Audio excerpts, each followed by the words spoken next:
Sourate 18. Al-Kahf, la caverne. Au nom d'Allah, le tout miséricordieux, le très miséricordieux. Louange à Allah qui a fait descendre sur son serviteur Muhammad le livre et n'y a point introduit de tortuosité. Un livre d'une parfaite droiture pour avertir d'une sévère punition venant de sa part et pour annoncer aux croyants qui font de bonnes œuvres qu'il y aura pour eux une belle récompense où ils demeureront éternellement. Et pour avertir ceux qui disent « Allah s'est attribué un enfant ». Ni eux ni leurs ancêtres n'en savent rien. Quelle monstrueuse parole que celle qui sort de leur bouche. Ce qu'ils disent n'est que mensonge. Tu vas peut-être te consumer de chagrin parce qu'ils se détournent de toi et ne croient pas en ce discours. Nous avons placé ce qu'il y a sur la terre pour l'embellir, afin d'éprouver les hommes et afin de savoir qui d'entre eux sont les meilleurs dans leurs actions. Puis nous allons sûrement transformer sa surface en un sol aride. Penses-tu que les gens de la caverne et d'Ar-Raqim ont constitué une chose extraordinaire d'entre nos prodiges? Quand les jeunes gens se furent réfugiés dans la caverne, ils dirent « Ô notre Seigneur, donne-nous de ta part une miséricorde et assure-nous la droiture dans tout ce qui nous concerne. » Alors nous avons assourdi leurs oreilles dans la caverne pendant de nombreuses années. Ensuite, nous les avons ressuscités afin de savoir lequel des deux groupes saurait le mieux calculer la durée exacte de leur séjour. Nous allons te raconter leur récit en toute vérité. Ce sont de jeunes gens qui croyaient en leur Seigneur, et nous leur avions accru la guider. Nous avons fortifié leur cœur lorsqu'ils s'étaient levés pour dire « Notre Seigneur est le Seigneur des cieux et de la terre, jamais nous n'invoquerons de divinité en dehors de lui, sans quoi nous transgresserions dans nos paroles. Voilà que nos concitoyens ont adopté en dehors de lui des divinités. Que n'apporte-t-il sur elles une preuve évidente? Quel pire injuste donc que celui qui invente un mensonge contre Allah. Et quand vous vous serez séparés d'eux et de ce qu'ils adorent en dehors d'Allah, réfugiez-vous donc dans la caverne. Votre Seigneur répandra de sa miséricorde sur vous et disposera pour vous un adoucissement à votre sort. Tu aurais vu le soleil, quand il se lève, s'écarter de leur caverne vers la droite et quand il se couche, passer à leur gauche, tandis qu'eux-mêmes sont là dans une partie spacieuse de la caverne. Cela est une des merveilles d'Allah. Celui qu'Allah guide, c'est lui le bien guidé. Et quiconque il égare, tu ne trouveras alors pour lui aucun allié pour le mettre sur la bonne voie. Et tu les aurais crus éveillés alors qu'ils dorment. Et nous les tournons sur le côté droit et sur le côté gauche, tandis que leur chien est à l'entrée, pattes étendues. Si tu les avais aperçus, certes, tu leur aurais tourné le dos en fuyant, et tu aurais été assurément rempli d'effroi devant eux. Et c'est ainsi que nous les ressuscitâmes, afin qu'ils s'interrogent entre eux. L'un parmi eux dit « Combien de temps avez-vous demeuré là ?» Ils dirent « Nous avons demeuré un jour ou une partie d'un jour. » D'autres dirent « Votre Seigneur sait mieux combien de temps vous y avez demeuré. Envoyez donc l'un de vous à la ville avec votre argent que voici, pour qu'il voie quel aliment est le plus pur et qu'il vous en apporte de quoi vous nourrir, qu'il agisse avec tact et qu'il ne donne l'éveil à personne sur vous. Si jamais ils vous attrapent, ils vous lapideront, vous feront retourner à leur religion, et vous ne réussirez alors plus jamais. Et c'est ainsi que nous fîmes qu'ils furent découverts, afin qu'ils, les gens de la cité, sachent que la promesse d'Allah est vérité et qu'il n'y a point de doute au sujet de leur. Aussi se disputèrent-ils à leur sujet et déclarèrent-ils « Construisez sur eux un édifice, leur Seigneur les connaît mieux. » Mais ceux qui l'emportèrent dans la discussion dirent « Élevons sur eux un sanctuaire. » Ils diront « Ils étaient 3 et le 4e était leur chien. » Et ils diront en conjecturant sur leur mystère qu'ils étaient 5, le 6e étant leur chien. Et ils diront 7, le 8e étant leur chien. Dis « Mon Seigneur connaît mieux leur nombre. Il n'en est que peu qui le savent. » Ne discute à leur sujet que d'une façon apparente et ne consulte personne en ce qui les concerne. Et ne dis jamais à propos d'une chose « Je la ferai sûrement demain », sans ajouter « Si Allah le veut ». Et invoque ton Seigneur quand tu oublies et dis « Je souhaite que mon Seigneur me guide et me mène plus près de ce qui est correct. » Or, ils demeurèrent dans leur caverne 300 ans et en ajoutèrent 9. Dis « Allah sait mieux combien de temps ils demeurèrent là. À lui appartient l'inconnaissable des cieux et de la terre, comme il est voyant et audient. Ils n'ont aucun allié en dehors de lui, et il n'associe personne à son commandement. Et récite ce qui t'a été révélé du livre de ton Seigneur. Nul ne peut changer ses paroles. et tu ne trouveras en dehors de lui aucun refuge. Fais preuve de patience en restant avec ceux qui invoquent leur Seigneur matin et soir, désirant sa face, et que tes yeux ne se détachent point d'eux en cherchant le faux brillant de la vie sur terre. Et n'obéis pas à celui dont nous avons rendu le cœur inattentif à notre rappel, qui poursuit sa passion et dont le comportement est outrancier. Et dis, la vérité émane de votre Seigneur. Quiconque le veut, qu'il croie, et quiconque le veut, qu'il mécroie. Nous avons préparé pour les injustes un feu dont les flammes les cernent, et s'ils implorent à boire, on les abreuvera d'une eau comme du métal fondu brûlant les visages. Quelle mauvaise boisson et quelle détestable demeure. Ceux qui croient et font de bonnes œuvres, vraiment, nous ne laissons pas perdre la récompense de celui qui fait le bien. Voilà ceux qui auront les jardins du séjour éternel, sous lesquels coulent les ruisseaux. Ils y seront parés de bracelets d'or et se vêtiront d'habits verts, de soie fine et de brocart, accoudés sur des divans bien ornés. Quelle bonne récompense et quelle belle demeure! Donne-leur l'exemple de 2 hommes. À l'un d'eux, nous avons assigné 2 jardins de vignes que nous avons entourés de palmiers, et nous avons mis entre les 2 jardins des champs cultivés. Les 2 jardins produisent leur récolte sans jamais manquer, et nous avons fait jaillir entre eux un ruisseau. Et il avait des fruits, et dit alors à son compagnon avec qui il conversait, « Je possède plus de biens que toi, et je suis plus puissant que toi grâce à mon clan. » Il entra dans son jardin, coupable envers lui-même par sa mécréance. Il dit, « Je ne pense pas que ceci puisse jamais périr, et je ne pense pas que l'heure viendra, et si on me ramène vers mon Seigneur, je trouverai certes meilleur lieu de retour que ce jardin. » Son compagnon lui dit, tout en conversant avec lui, « Serais-tu mécréant envers celui qui t'a créé de terre, puis de sperme, et enfin t'a façonné en homme? Quant à moi, c'est Allah qui est mon Seigneur, et je n'associe personne à mon Seigneur. En entrant dans ton jardin, que ne dis-tu? Telle est la volonté et la grâce d'Allah, il n'y a de puissance que par Allah. Si tu me vois moins pourvu que toi en bien et en enfant, il se peut que mon Seigneur bientôt me donne quelque chose de meilleur que ton jardin, qu'il envoie sur ce dernier du ciel quelque calamité, et que son sol devienne glissant, ou que son eau tarisse de sorte que tu ne puisses plus la retrouver. » Et sa récolte fut détruite, et il se mit alors à se tordre les 2 mains à cause de ce qu'il y avait dépensé, cependant que ses treilles étaient complètement ravagées. Et il disait, « Que je souhaite n'avoir associé personne à mon Seigneur. » Il n'eut aucun groupe de gens pour le secourir contre la punition d'Allah, et il ne put se secourir lui-même. En l'occurrence, la souveraine protection appartient à Allah, le vrai. Il accorde la meilleure récompense et le meilleur résultat. Et propose-leur l'exemple de la vie ici-bas. Elle est semblable à une eau que nous faisons descendre du ciel. La végétation de la terre se mélange à elle, puis elle devient de l'herbe desséchée que les vents dispersent. Allah est certes puissant en toutes choses. Les biens et les enfants sont l'ornement de la vie de ce monde. Cependant, les bonnes œuvres qui persistent ont auprès de ton Seigneur une meilleure récompense et suscitent une belle espérance.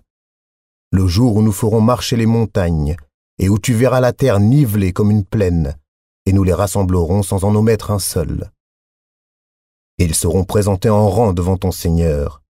Vous voilà venus à nous, comme nous vous avons créé la première fois. Pourtant vous prétendiez que nous ne remplirions pas nos promesses. Et on déposera le livre de chacun. Alors, tu verras les criminels effrayés à cause de ce qu'il y a dedans dire « Malheur à nous, qu'a donc ce livre à nos maîtres de mentionner ni péché véniel, ni péché capital ?» Et ils trouveront devant eux tout ce qu'ils ont œuvré. Et ton Seigneur ne fait du tort à personne. Et lorsque nous dîmes aux anges « Prosternez-vous devant Adam », ils se prosternèrent, excepté Iblis, Satan, qui était du nombre des djinns et qui se révolta contre le commandement de son Seigneur. Allez-vous cependant le prendre ainsi que sa descendance pour alliés en dehors de moi, alors qu'ils vous sont ennemis? Quel mauvais échange pour les injustes! Je ne les ai pas pris comme témoins de la création des cieux et de la terre, ni de la création de leur propre personne, et je n'ai pas pris comme aide ceux qui égarent. Et le jour où il dira, « Appelez ceux que vous prétendiez être mes associés. » Ils les invoqueront, mais eux ne leur répondront pas. Nous aurons placé entre eux une vallée de perdition. Et les criminels verront le feu. Ils seront alors convaincus qu'ils y tomberont et n'en trouveront pas d'échappatoire. Et assurément, nous avons déployé pour les gens dans ce Coran toutes sortes d'exemples. L'homme, cependant, est de tous les êtres le plus grand disputeur. Qu'est-ce qui a donc empêché les gens de croire lorsque le guide leur est venu, ainsi que de demander pardon à leur Seigneur, si ce n'est qu'ils veulent subir le sort des anciens ou se trouver face à face avec le châtiment? Et nous n'envoyons des messagers que pour annoncer la bonne nouvelle et avertir. Et ceux qui ont mécru disputent avec de faux arguments, afin d'infirmer la vérité et prennent en raillerie mes versets le Coran, ainsi que ce châtiment dont on les a avertis. Quel pire injuste que celui à qui on a rappelé les versets de son Seigneur et qui s'en détourne en oubliant ce que ses deux mains ont commis. Nous avons placé des voiles sur leur cœur de sorte qu'ils ne comprennent pas le Coran, et mis une lourdeur dans leurs oreilles. Même si tu les appelles vers la bonne voie, jamais ils ne pourront donc se guider. Et ton Seigneur est le pardonneur, le détenteur de la miséricorde. S'ils s'en prenaient à eux pour ce qu'ils ont acquis, il leur hâterait certes le châtiment. Mais il y a pour eux un terme fixé pour l'accomplissement des menaces, contre lequel ils ne trouveront aucun refuge. Et voilà les villes que nous avons fait périr quand leurs peuples commirent des injustices, et nous avons fixé un rendez-vous pour leur destruction. Rappelle-toi, quand Moïse dit à son valet, « Je n'arrêterai pas avant d'avoir atteint le confluent des deux mers, dussé-je marcher de longues années. » Puis lorsque tous deux eurent atteint le confluent, ils oublièrent leur poisson qui prit alors librement son chemin dans la mer. Puis, lorsque tous deux eurent dépassé cet endroit, il dit à son valet, « Apporte-nous notre déjeuner, nous avons rencontré de la fatigue dans notre présent voyage. » Le valet lui dit, « Quand nous avons pris refuge près du rocher, vois-tu, j'ai oublié le poisson, le diable seul m'a fait oublier de te le rappeler. » Et il a curieusement pris son chemin dans la mer. Moïse dit, « Voilà ce que nous cherchions. » Puis ils retournèrent sur leurs pas, suivant leurs traces. Ils trouvèrent l'un de nos serviteurs à qui nous avions donné une grâce de notre part et à qui nous avions enseigné une science émanant de nous. Moïse lui dit, « Puis-je te suivre, à la condition que tu m'apprennes de ce qu'on t'a appris concernant une bonne direction. » L'autre dit, « Vraiment, tu ne pourras jamais être patient avec moi. Comment endurerais-tu sur des choses que tu n'embrasses pas par ta connaissance ?» Moïse lui dit, « Si Allah veut, tu me trouveras patient et je ne désobéirai à aucun de tes ordres. Si tu me suis, dit l'autre, ne m'interroge sur rien tant que je ne t'en aurai pas fait mention. » Alors les deux partirent. Et après qu'ils furent montés sur un bateau, l'homme y fit une brèche. Moïse lui dit, « Est-ce pour noyer ses occupants que tu l'as ébréché? Tu as commis certes une chose monstrueuse. » L'autre répondit, « N'ai-je pas dit que tu ne pourrais pas garder patience en ma compagnie? » « Ne t'en prends pas à moi, dit Moïse, pour un oubli de ma part et ne m'impose pas de grandes difficultés dans mon affaire. » Puis ils partirent tous deux. Et quand ils eurent rencontré un enfant, l'homme le tua. Alors Moïse lui dit, « As-tu tué un être innocent qui n'a tué personne? Tu as commis certes une chose affreuse. » L'autre lui dit, « Ne t'ai-je pas dit que tu ne pourrais pas garder patience en ma compagnie? Si après cela je t'interroge sur quoi que ce soit, dit Moïse, alors ne m'accompagne plus. Tu seras alors excusé de te séparer de moi. » Ils partirent donc tous deux. Et quand ils furent arrivés à un village habité, ils demandèrent à manger à ses habitants, mais ceux-ci refusèrent de leur donner l'hospitalité. Ensuite, ils y trouvèrent un mur sur le point de s'écrouler. L'homme le redressa. Alors Moïse lui dit, « Si tu voulais, tu aurais bien pu réclamer pour cela un salaire. »« Ceci marque la séparation entre toi et moi, dit l'homme. Je vais t'apprendre l'interprétation de ce que tu n'as pu supporter avec patience. » Pour ce qui est du bateau, il appartenait à des pauvres gens qui travaillaient en mer. Je voulais donc le rendre défectueux, car il y avait derrière eux un roi qui saisissait de force tout bateau. Quant aux garçons, ses pères et mères étaient des croyants. Nous avons craint qu'il ne leur imposât la rébellion et la mécréance. Nous avons donc voulu que leur Seigneur leur accordât en échange un autre plus pur et plus affectueux. Et quant au mur, il appartenait à 2 garçons orphelins de la ville, et il y avait en dessous un trésor à eux. Et leur père était un homme vertueux. Ton Seigneur a donc voulu que tous deux atteignent leur maturité et qu'ils extraient eux-mêmes leur trésor par une miséricorde de ton Seigneur. Je ne l'ai d'ailleurs pas fait de mon propre chef. Voilà l'interprétation de ce que tu n'as pas pu endurer avec patience. » Et il t'interroge sur Dhul Qarnayn. Dis, je vais vous en citer quelques faits mémorables. Vraiment, nous avons affermi sa puissance sur terre et nous lui avons donné libre voie à toute chose. Il suivit donc une voie. Et quand il eut atteint le couchant, il trouva que le soleil se couchait dans une source boueuse, et auprès d'elle, il trouva une peuplade impie. Nous dîmes, ô Dhul-Qarnayn, ou tu les châties, ou tu uses de bienveillance à leur égard. Il dit, quant à celui qui est injuste, nous le châtierons, ensuite il sera ramené vers son Seigneur qui le punira d'un châtiment terrible. Et quant à celui qui croit et fait bonne œuvre, il aura en retour la plus belle récompense. Et nous lui donnerons des ordres faciles à exécuter. Puis il suivit une autre voie. Et quand il eut atteint le levant, il trouva que le soleil se levait sur une peuplade à laquelle nous n'avions pas donné de voile pour s'en protéger. Il en fut ainsi, et nous embrassons de notre science ce qu'il détenait. Puis il suivit une autre voie. Et quand il eut atteint un endroit situé entre les deux barrières, les deux montagnes, il trouva derrière elles une peuplade qui ne comprenait presque aucun langage. Ils dirent, « Ô Dhul-Qarnayn, les Ya'juj et les Ma'juj commettent du désordre sur terre. Est-ce que nous pourrons t'accorder un tribut pour construire une barrière entre eux et nous ?» Il dit, « Ce que mon Seigneur m'a conféré vaut mieux que vos dons. Aidez-moi donc avec votre force, et je construirai un remblai entre vous et eux. Apportez-moi des blocs de fer. » Puis lorsqu'il en eut comblé l'espace entre les deux montagnes, il dit, « Soufflez. » Puis lorsqu'il l'eut rendu une fournaise, il dit, « Apportez-moi du cuivre fondu que je le déverse dessus. » Ainsi, ils ne purent guère l'escalader, ni l'ébrécher non plus. Il dit, « C'est une miséricorde de la part de mon Seigneur. Mais lorsque la promesse de mon Seigneur viendra, il le nivellera, et la promesse de mon Seigneur est vérité. Nous les laisserons ce jour-là déferler comme les flots les uns sur les autres, et on soufflera dans la trompe, et nous les rassemblerons tous. Et ce jour-là, nous présenterons de près l'enfer aux mécréants, dont les yeux étaient couverts d'un voile qui les empêchait de penser à moi, et ils ne pouvaient rien entendre non plus. Ceux qui ont mécru, comptent-ils donc pouvoir prendre pour alliés mes serviteurs en dehors de moi? Nous avons préparé l'enfer comme résidence pour les mécréants. Dis, voulez-vous que nous vous apprenions lesquels sont les plus grands perdants en œuvre? Ceux dont l'effort dans la vie présente s'est égaré, alors qu'ils s'imaginent faire le bien.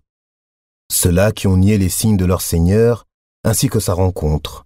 Leurs actions sont donc vaines. Nous ne leur assignerons pas de poids au jour de la résurrection. C'est que leur rétribution sera l'enfer pour avoir mécru et pris en raillerie mes signes, enseignements et mes messagers.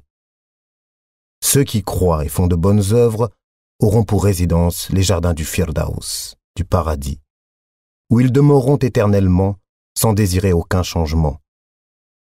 Dis, si la mer était une encre pour écrire les paroles de mon Seigneur, certes la mer s'épuiserait avant que ne soient épuisées les paroles de mon Seigneur, quand bien même nous lui apporterions son équivalent comme renfort. Dis, je suis en fait un être humain comme vous. Il m'a été révélé que votre Dieu est un Dieu unique. Quiconque donc espère rencontrer son Seigneur, qu'il fasse de bonnes actions et qu'il n'associe dans son adoration aucun autre à son Seigneur.